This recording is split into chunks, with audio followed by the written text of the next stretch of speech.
movie, and they took it down. So I was like, thanks for supporting Martin Luther King's celebration, you bums. It's the worst. So, but I learned my lesson. YouTube controls the world.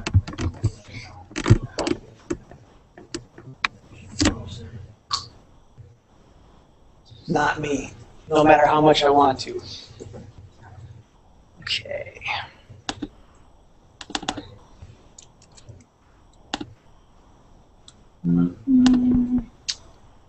And here, edit.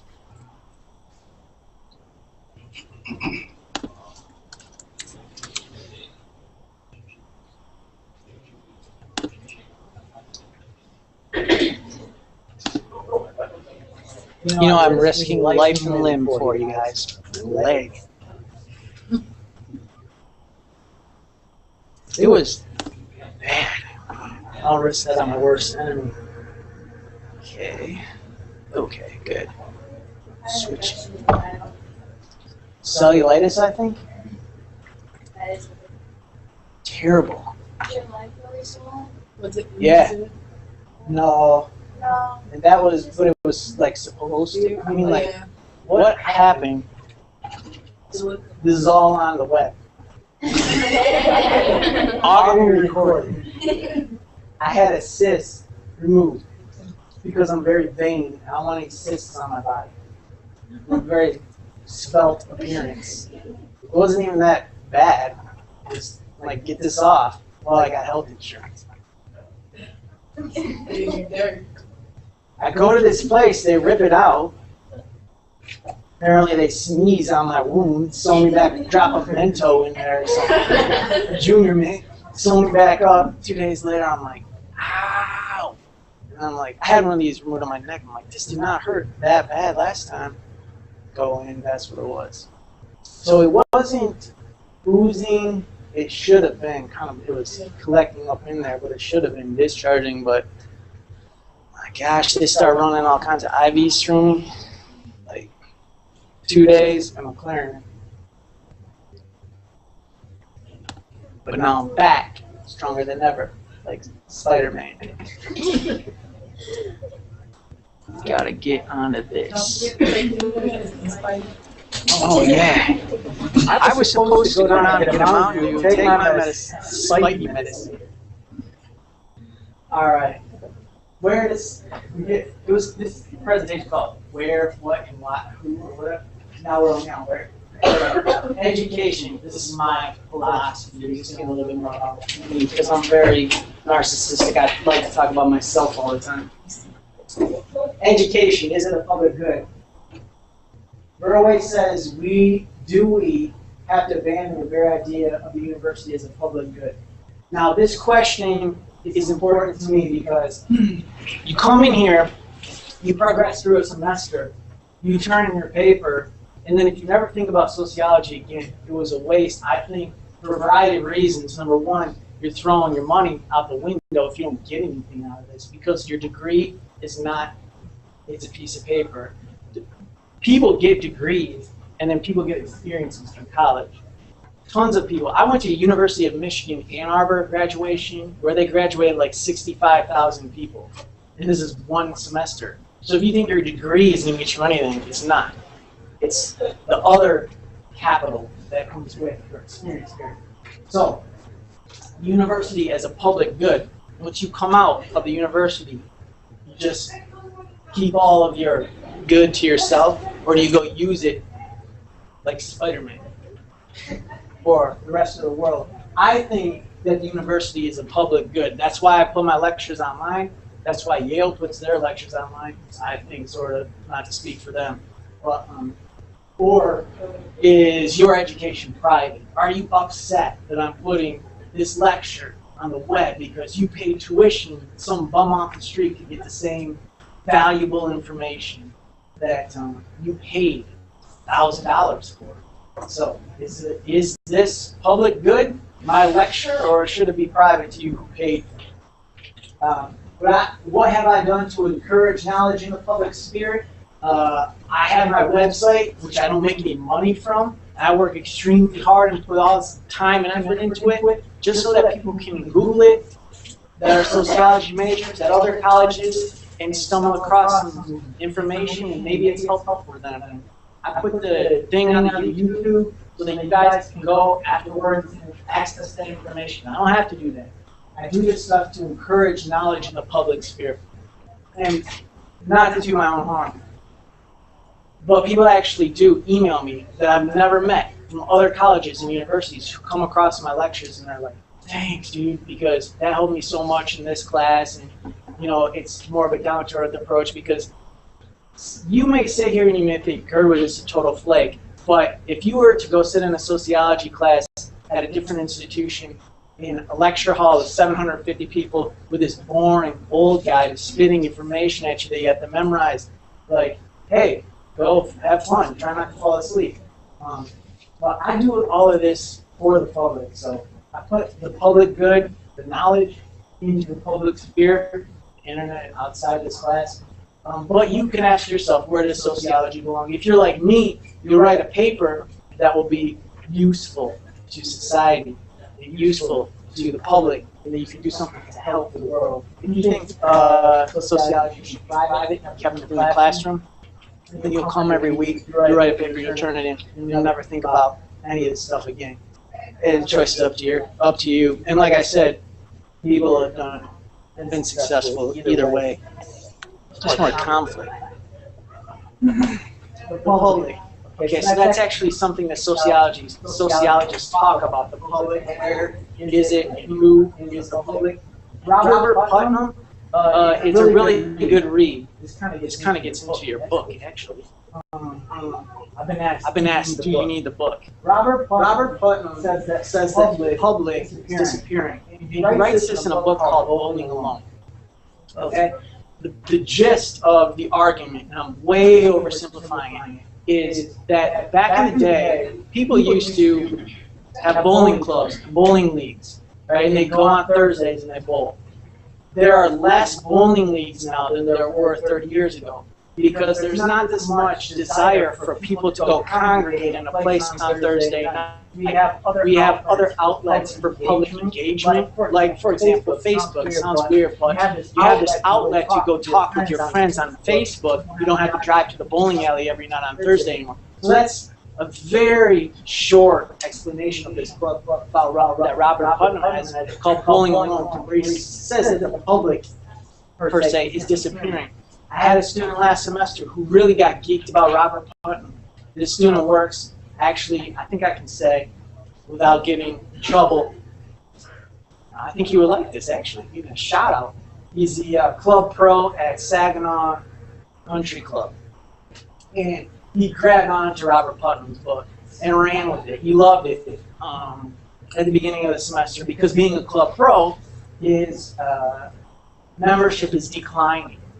People don't go to country clubs as much as they used to. And there are reasons for that. I would argue that it's a lot because of the DUIs or, the enforcement of drunk driving is increasing, so people can't go to country clubs, get drunk on whiskey, and drive back home like they used to be able to. Maybe it's the economy. Maybe it's people are just not seeking public engagement, which is what Putnam would argue in his book, Bowling Alone. So he asked me if you need your book. And I talk about Putnam. And I sincerely mean that Putnam's book is a good read. You would probably enjoy it. It's not a textbook. If you wanted to trade your book in and pick up Putnam's book, go for it. You would get maybe more out of it. You probably wouldn't go trade in for a Habermas book. It's very hard. But Habermas defined the public sphere around 1964, 1974. And this is a quote from this article where he defines the public sphere as a realm of social life in which something approaching public opinion can be formed. And access is guaranteed to all citizens. My access via the internet is not guaranteed to all citizens. Why not? Right, even though the internet seems to be ubiquitous because it's free, and so when all you need is plug in, there's wireless, Wi-Fi. People don't have access to it. Maybe they can't drive to Wi-Fi hotspot, maybe they don't have money to buy a laptop, whatever. So even though I put it out there, I've essentially by putting it on the internet, video recording myself, press million million copies of a DVD, right around an air balloon, start winging them at people. People is still not Guaranteed access to all citizens because not everybody can access those platforms. Okay, and it also, I got really worried about this public opinion thing, even though it's true and correct. Just remember that public opinion is not your opinion. The two might correlate, but in this class, you can't tell me about your opinion, and this is maybe a note you want to write down or think about. But your opinion belongs nowhere in your writing for this class. You can tell me about your opinion, bring it up, tell me your thoughts and stuff about certain topics, but I do not want to read the word opinion anywhere in a paper. This is a science class. I know it's hard to picture that and comprehend that, but a sociology is a social science. And so if you were trying to, support this fact that carbon and hydrogen leads to a certain type of artificial sweetener, you wouldn't start off your paper that like, I think. I was raised, my dad, he used to work at this factory, and I totally think if you mix carbon with hydrogen, I'm sure it would produce a highly sweet, sucralose-like product. You can have opinion, that sort of thing. So because that's not scientific. You can give a hypothesis, which is an educated guess, but there's no room for opinion. If you think that murder rate is high in Flint because of drug use or lack of education, good, you can hypothesize that, but you don't say it's your opinion. So there's no use for your opinion anywhere in the writing for this class. But the public sphere is a place where our social life, something approaching public opinion, can be formed and made through discourse. And access to that sphere is guaranteed to all citizens. In other words, it can be a country club or a legislature. Access has to be guaranteed to all citizens in the public sphere. A portion of the public sphere comes into every conversation where private individuals assemble to form a public body. This is sort of the essential essence of sociology, where you're talking about individuals forming groups. You're talking about bringing up the Alabama example where individuals were bored, so they found a group to join, and gang cultures maybe formed that way. Conversations of private individuals in an assembled public body.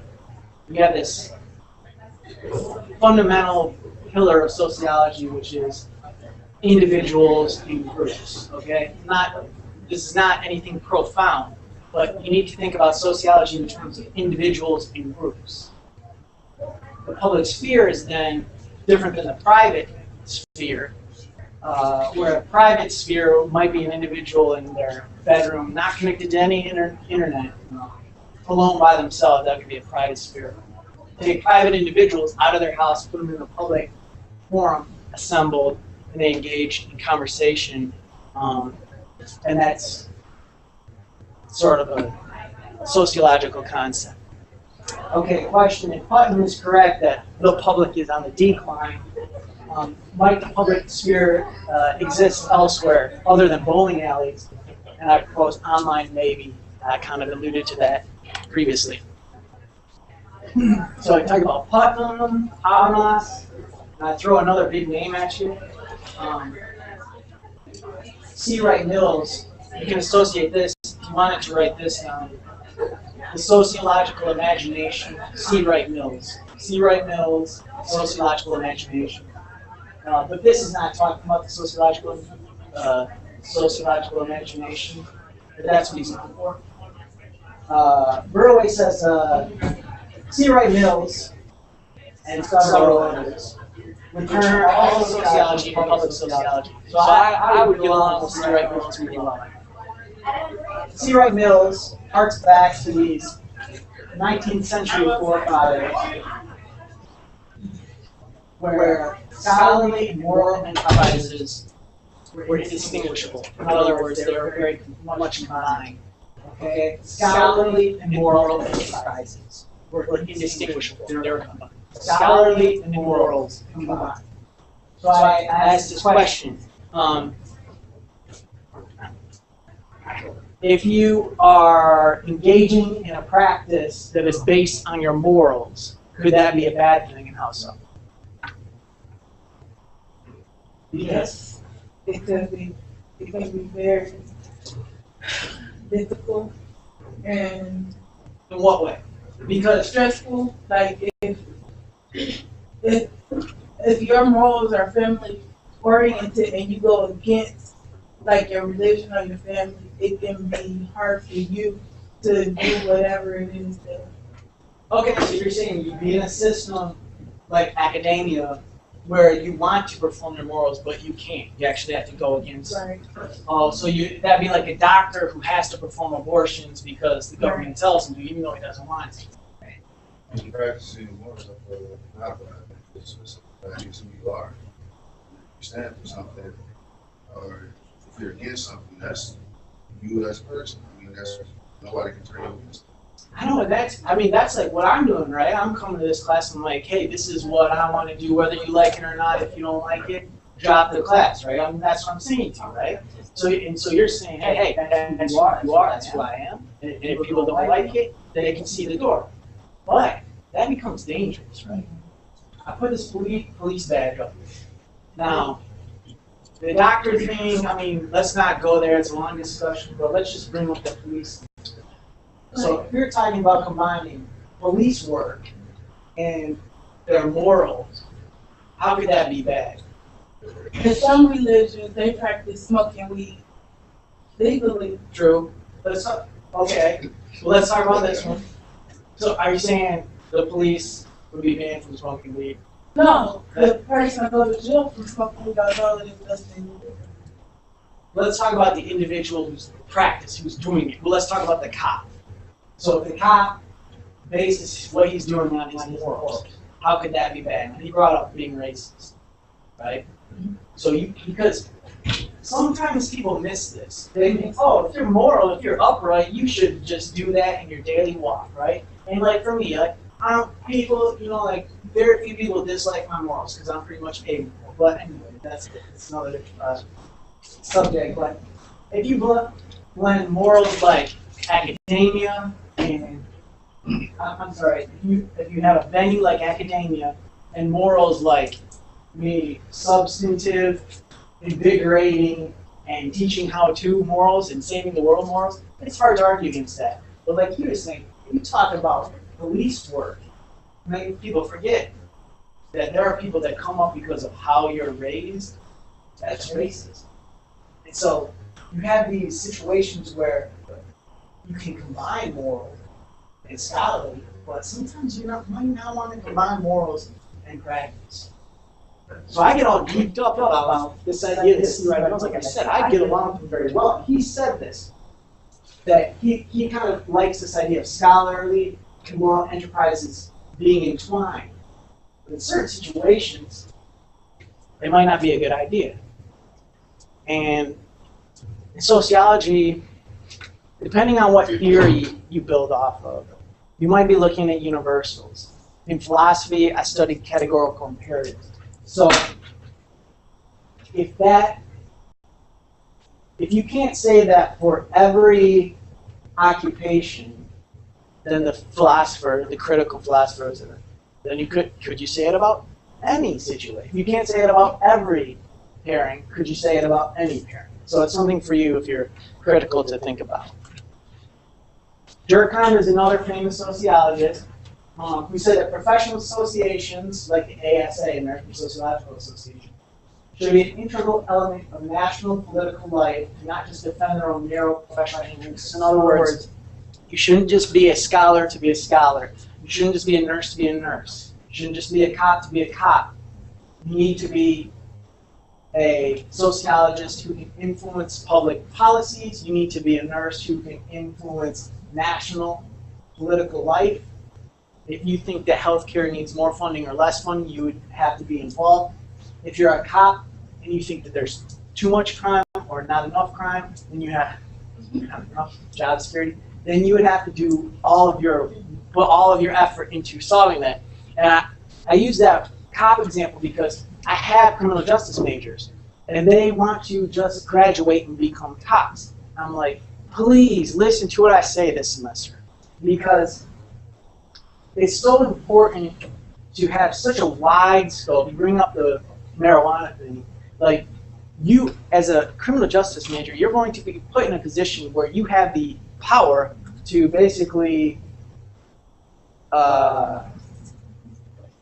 ruin somebody's entire life. And I mean, you don't ruin it because they did the act, but you get put in a position where you have a lot of power. Let's just put it at, in the military, you have the power to kill somebody at certain points. So that's a lot of power. That's more power than I have. Most of the time, concepts from so you kind of have to understand the sociological powers that are in that situation. Be able to do your job justly. Be able to understand both sides. It's very important. It's very important. So I would agree with Durkheim that institutions like the Sheriff's Association should not just be trying to arrest more people, which is what I think a lot of cops' mindsets might be, but they should also be engaged in reducing crime. And I think that probably they are. I'm optimistic in that. But this is the whole idea of an institution not being isolated, but being interconnected with the society as a whole. So hopefully you find your place in the network of American society and you realize how you can make it better, either from a grand scale or a small scale. Don't just go arrest somebody. Try to create a society where we don't have to arrest anybody because there's no crime. If you really tried, you could probably do it. But if they did a really good job and if you crime, then they would be out of the job, which is a really fair reward for doing a really good job. In a perfect world, none of us would need jobs. Yeah. That's the whole thing. Well, we got Yeah, like, Yeah, but just have food. okay, think about this though. Back to sort of the Walmart idea. Yeah, your job would be to grow vegetables. That's it. You go party, and I would grow grapes because I would be brewing up some wine. But I'm harking back. I use the term from the slides. That's not even a word I use. Throw it back to the Walmart thing. Like this, what I'm doing right now, I do not consider this a job. I'm getting paid for it, right? Now, if crime was higher, or this is even better, if we were at more war, they might have drafted me. They might have pulled me and made me a soldier. Okay? If there's more crime, there might be more jobs for cops. And maybe I'd go be a cop because that's how the economy in the world works. But right now, crime's at a level where I have to be a cop. I'm not getting drafted. I get to be up here doing this awesome stuff. So what I'm saying is, if we eliminated crime and there were no jobs for cops, I think that would be awesome. I would give you food. I would buy you Jordans. I'm a huge state fan, but I would get you front row seats at the big house to whatever football game because there would be so much less violence, right? We don't need crime just to have jobs, right? To get away from the criminology thing, Richard Florida is somebody who writes a lot about cities. This is to the book thing too. If you want to get a book called Who's Your City by Richard Florida, you would love it. And I forgot to mention I'm on Twitter. Richard Florida's on Twitter. He'll retweet you. And he's like super famous. Who's Your City? So he studies cities a lot. And to trying to get back to your criminology point about the idea of if there was no crime, we'd lose jobs. Well, we don't actually need cars, right? We have cars because we created a system where we need to drive around a lot to our jobs. But if we would create a system where our jobs were just within walking distance or biking distance, then we wouldn't even need cars. But what we've done, you can look at computers too. It's technology, sociology, technology. I don't ever teach that. I don't know nothing about it. We've created a system that we need cars and jobs. Not jobs, cars and computers. If we would have created that system, we would not need cars, we would not need computers. There would be no jobs in factories. Well, what would we do? We have awesome jobs. We could all sit around and talk like this and get paid for it. I'm telling you, this is not a job. So it's the same thing with crime. Eliminate crime. You can find something better to do, like getting paid to just sit around and talk. Create a system where you don't need cars, and you can think of better stuff to do, like invent Facebook or something. Like silly, that's ridiculous, right? The guy made $1 trillion off of inventing Facebook. That's his job, to make $1 trillion. That's what I'm talking about. We get a system where we don't need cars. We get a system where we don't need computers. We get a system where we don't have any crime. And we just sit around getting $1 billion for inventing this thing called Facebook. Like, it's so silly. But we could do that in a perfect world. That's what I'm saying. Like, I've just got a small piece of a perfect world. But I'm lucky. I'm lucky. I make I hold no reservations about that. That's what I have a chip on my shoulder. That's what I have. Okay, so back to throwaway. The questions, knowledge for who and knowledge for what, define the fundamental character of our discipline. So you got to think about, why are you in this class? For who and for what. I put your 3 basic ones up here: to get a degree, to pay for your kids' stuff, just to get money. A lot of people come to college for that. I never went to college for that, and it resulted in an unfortunate period of homelessness after I got out with my bachelor's degree, because I got a degree in philosophy and religion. You can't get a job with that. So I was not in it for any of those. I guess I was in it for the middle one. But knowledge for money, no, I didn't get that. So, but look, so I'm happy. So I might then argue that if you're in it for the money and then you never get $1 million, do you consider, what's that? Yeah, you'll be mad. Yeah, you think you're a failure. If you're going after money and you never get it, very few people become millionaires, especially out of SAGMA, then you're just going to be upset and you'll be chasing a carrot your whole life. Stick, chasing a carrot. And if you do it for your family, I mean, we've already talked about more than half the people get divorced, and she said that your family is most of the times want to come back and backstab you. So if you're doing it for your family, or you're doing it for money, you could be setting yourself up for failure. But if you're doing it for just the knowledge, that you can't miss there. If you're just coming to learn and engage, then there will be no failure, okay? So when you talk about grades in my class, if you come to this class to get money, it's going to be a tough time for you. I don't have it. If you come for your family is not here. If you are coming for a diploma, maybe you can get that. Because a diploma is a piece of paper that represents your experience, and your experience and your enrichment is really what comes. So just consider that. Just consider that, okay? All right. Now, what I want to do is show you this little clip. Okay? A lot of times but now I'm back, stronger than ever, like Spider-Man.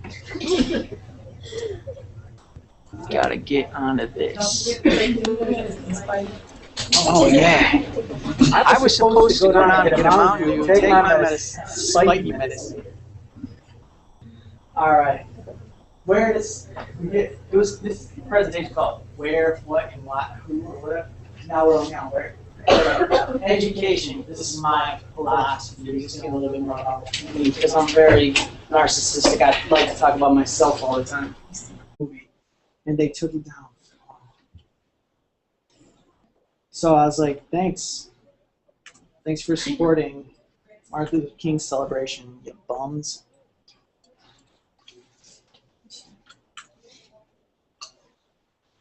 It's the worst. So, but I learned my lesson. YouTube controls the world.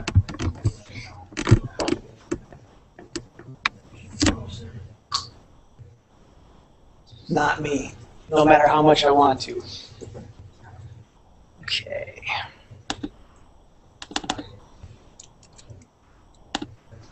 Cellulitis, I think? That is Terrible. your life really so Was it? Yeah. No. No. And that was, but it was like supposed to. I mean, like, what happened? This is all on the web. All recorded. I had a cyst removed because I'm very vain. I don't want any cysts on my body. I'm a very svelte appearance. It wasn't even that bad. Just like get this off. Well, I got health insurance. I go to this place, they rip it out. Apparently they sneeze on my wound, sew me back, drop a Mento in there or something. Junior me, sew me back up. 2 days later, I'm like, ow. And I'm like, I had one of these removed on my neck. I'm like, this did not hurt that bad last time. Go in, that's what it was. So it wasn't oozing. It should have been kind of, it was collecting up in there, but it should have been discharging. But my gosh, they start running all kinds of IVs through me. Like 2 days, and I'm clearing it.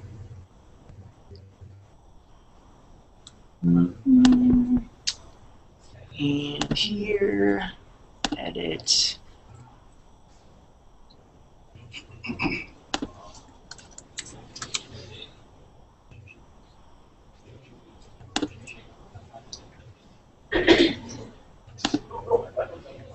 You know, I'm risking life and limb for you guys. Leg. It was bad. I'll risk that on my worst enemy.